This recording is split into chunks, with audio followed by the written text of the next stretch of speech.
کشمیر آزاد کشمیر وطن ہمارا آزاد کشمیر آزاد کشمیر.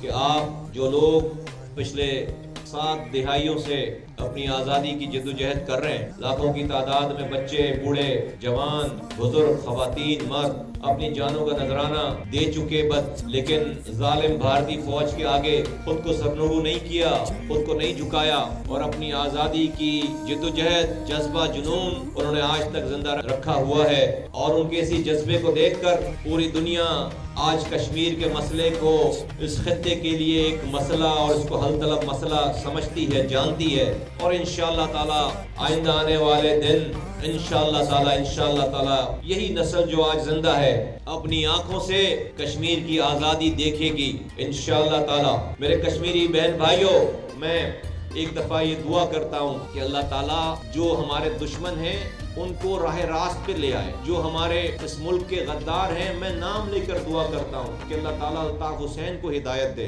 اللہ تعالیٰ اس کے ساتھیوں کو ہدایت دے. اس کے پاس ہدایت کے خزانے کم نہیں ہیں، وہ کسی کو دوزخ میں نہیں ڈالنا چاہتا، اس کو خوشی، اس کا رتبہ بڑھ نہیں جائے گا کسی کو جہنم میں ڈال کر. اللہ تعالیٰ ہمیں بھی ہدایت دے، اللہ تعالیٰ ہماری بھی رہنمائی فرمائے، ہمیں بھی حق راستے پر، سچے راستے پر رکھے. اور میں اپنے دشمنوں کے لیے دعا کرتا ہوں کہ اللہ تعالیٰ انہیں بھی ہدایت دے، اور میرے دشمنوں کو ہدایت دے، ان کو بھی سیدھے راستے پہ لے آئے. اللہ تعالیٰ ان سے بھی توبہ کروائے، ان کو بھی تمام برے کام چھڑوا کر اللہ تعالیٰ ان کو بھی راہ راست پہ لے کر آئے. الطاف حسین کو راہ راست پہ اللہ تعالیٰ لے کر آئے، اللہ تعالیٰ اس کو ہدایت دے.